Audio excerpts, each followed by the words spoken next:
Hello everyone, welcome to Mastura IAS. तो दोस्तों, आज से हम एक न्यू सीरीज़ स्टार्ट करने वाले हैं जिसमें हम पढ़ेंगे पॉलिटी एनसीईआरटी 6 क्लास की, जिसमें आज हमारा फर्स्ट चैप्टर है विविधता की समझ। तो चलिए अपनी वीडियो को स्टार्ट करते हैं।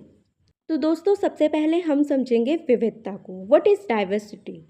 खान पान, पहनावा, धर्म, भाषा आदि की भिन्नताएं। यानी जो खान पान होता है वो अलग अलग तरह का होता है। जैसे हम इंडिया में देखें तो नॉर्थ जो इंडियन है वो अलग तरह का खाना खाते हैं और जो साउथ इंडियन है वो अलग तरह का खाना खाते हैं। वैसे ही पहनावा, अपने अपने कल्चर के हिसाब से उन लोगों का पहनावा भी अलग अलग होता है। भाषा, जैसे हम देखते हैं अलग अलग राज्यों में अलग अलग तरह की भाषा बोली जाती है, यहाँ तक कि एक ही राज्य में अलग अलग तरह की भाषाएं भी बोली जाती है। धर्म, आप अपने आसपास भी देखते होंगे कितने अलग अलग धर्मों के लोग रहते हैं।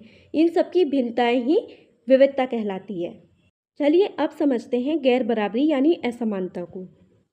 किसी के पास धन, जमीन, अवसर आदि सब कुछ होना और किसी के पास ना होना, ये क्या है? गैर बराबरी है, असमानता है। जैसे एक व्यक्ति है जिसके पास अधिक धन है, अवसर है, जमीन है, वो जिंदगी में कुछ भी कर सकता है। दूसरा एक गरीब व्यक्ति है जिसके पास ना तो खाने के लिए खाना है और ना ही कुछ अच्छा करने के लिए, अपनी लाइफ अच्छी जीने के लिए पैसा है। तो ये क्या हुई? गैर बराबरी हुई, असमानता हुई। और इसका एक सबसे अच्छा उदाहरण हम देखें तो जाति व्यवस्था है, जो प्राचीन समय में भी अधिक प्रचलित थी और आज भी इसके कहीं ना कहीं हमें उदाहरण देखने को मिलते रहते हैं। विविधता से अलग अलग चीज़ों के बारे में जानकारी मिलती है। चलिए दोस्तों, अब बात करते हैं भारत में विविधता की। आपने ये तो सुना ही होगा कि भारत विविधताओं वाला देश है।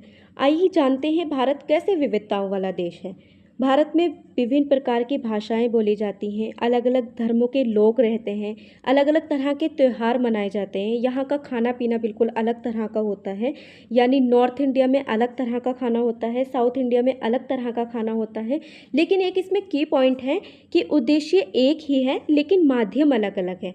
यानी आप त्यौहार मनाते हो, आपका उद्देश्य क्या होगा? अपनी खुशी जाहिर करना, अपनी आस्था व्यक्त करना। जैसे हिंदू लोग जो हैं वो दीपावली, होली से अपने त्यौहार मनाते हैं। जैसे उनका जो उद्देश्य है वो खुशी जाहिर करना है, वो अपने दीपावली मना के, होली मना के जाहिर करते हैं। और वैसे ही मुस्लिम लोग ईद मना के अपनी खुशी जाहिर करते हैं।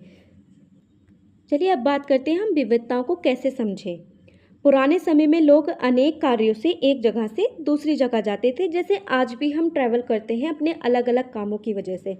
जैसे किसी को अच्छी एजुकेशन लेनी हो तो वो दूसरे देश में जाएगा, अपने एक जगह से दूसरी जगह ट्रैवल करेगा।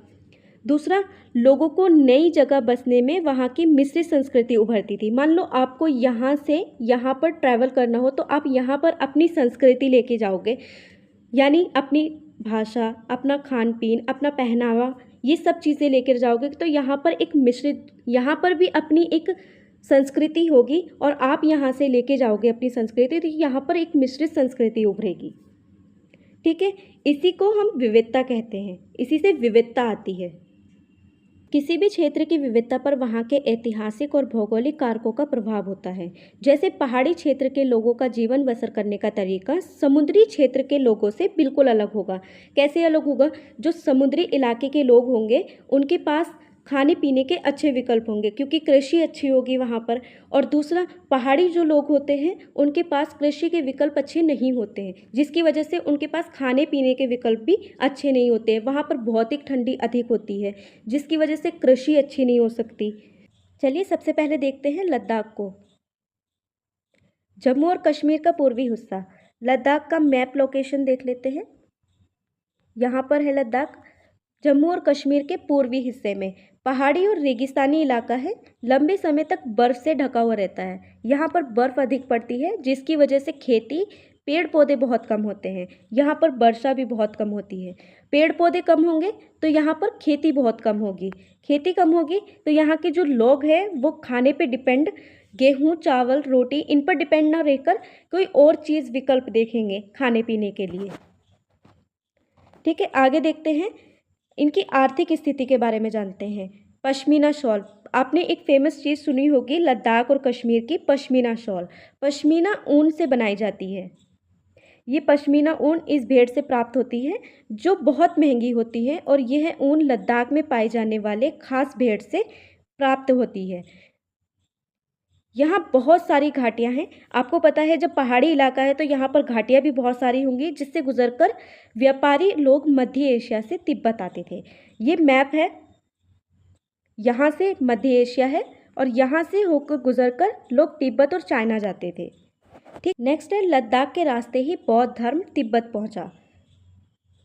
लद्दाख को छोटा तिब्बत भी कहा जाता है। अब क्यों कहा जाता है लद्दाख को छोटा तिब्बत? क्योंकि जो यहाँ पर एक्टिविटीज़ है तिब्बत में होने वाली, वो लद्दाख में भी होती हैं, इसलिए लद्दाख को छोटा तिब्बत भी कहा जाता है। यहाँ पर करीब 400 साल पहले इस्लाम का आगमन हुआ था। जो इस्लाम है मध्य एशिया से, वो यहीं पर आया था सबसे पहले। आज अच्छी खासी संख्या में मुसलमान रहते हैं। लद्दाख में गानों और कविताओं का काफ़ी मौखिक संग्रह तिब्बत का ग्रंथ जो है केसर सागा लद्दाख में प्रचलित है। इसके स्थानीय रूपों को मुसलमान और बौद्ध दोनों गाते हैं। कैसे? यहाँ से जो तिब्बत का जो ग्रंथ है केसर सागा, उसको ट्रांसलेट करके अपनी लैंग्वेज में अपने हिसाब से मुसलमान और बौद्ध लोग दोनों गाते हैं। चलिए अब जानते हैं केरल के बारे में। अभी हमने लद्दाख के बारे में पढ़ा, अब हम पढ़ेंगे केरल के बारे में। भारत के दक्षिणी पश्चिमी कोने में बसा एक राज्य है। अब केरल की लोकेशन जान लेते हैं इंडिया मैप में। यह है केरल की लोकेशन, यहाँ पर बसा हुआ है केरल। एक तरफ से ये समुद्री इलाके से घिरा हुआ है और दूसरी तरफ से पहाड़ी इलाके से घिरा हुआ है। ठीक है, एक तरफ ये समुद्री इलाके से घिरा हुआ और दूसरी तरफ पहाड़ी इलाके से घिरा हुआ है। चलिए आगे देखते हैं। जैसा कि आप सब जानते हैं, पहाड़ी पर विभिन्न प्रकार के मसाले उगाए जाते थे। जो केरला वाला क्षेत्र था वो सबसे ज़्यादा मसालों के लिए प्रसिद्ध था अदर कंट्रीज़ में। मसालों के कारण ही ये क्षेत्र व्यापारियों के लिए आकर्षक बना। आप जब हिस्ट्री पढ़ोगे तो आपको पता चलेगा जो यूरोपीय कंपनियां थीं वो सब मसाले का व्यापार करने ही भारत में आई थी। सबसे पहले अरबी और यहूदी व्यापारी केरल आए मसालों का व्यापार करने के लिए। माना जाता है कि 2000 साल पहले ईसा मसीह के धर्मदूत संत थॉमस यहाँ आए। भारत में ईसाई धर्म लाने का श्रेय भी उनको ही दिया जाता है। धर्मदूत उसको बोलते हैं जो धर्म का संदेश लेकर आते हैं। ठीक है, आगे बढ़ते हैं। इब्न बतूता जो अरब करीब 700 साल पहले यहाँ आए, अपनी यात्रा वेदांत में उन्होंने केरल के बारे में, मुसलमान समुदाय के बारे में लिखा कि वहाँ पर जो मुसलमान समुदाय था उनकी अलग रेपुटेशन थी।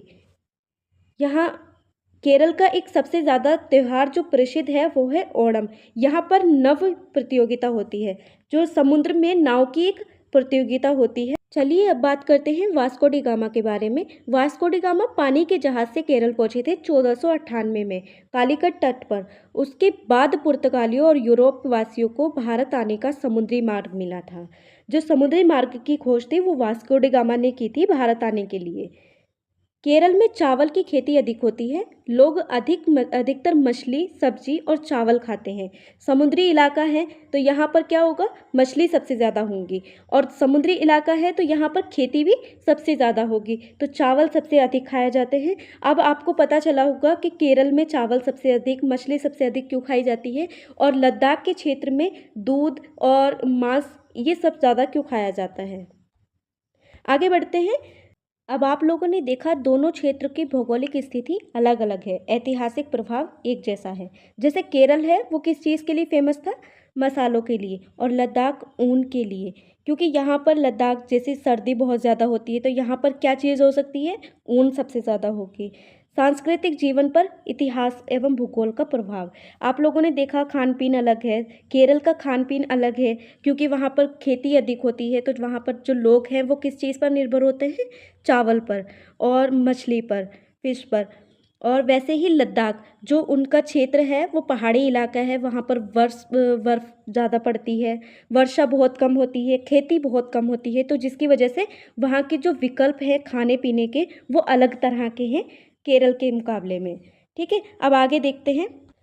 जैसे आज भी हमारे रीति रिवाज एक दूसरे से काफ़ी मिलते जुलते होते हैं, कदम कदम पर सांस्कृतिक विविधता देखने को मिलती है। जैसे हम आज भी देखते हैं सांस्कृतिक विविधता बहुत ज़्यादा है भारत में। अलग अलग तरह के लोग रहते हैं, अलग अलग तरह की लैंग्वेज बोलते हैं, अलग अलग तरह का खान पीन है उनका, और बहुत सारी चीज़ें, बहुत ज़्यादा अभी भी सांस्कृतिक विविधता देखने को मिलती है।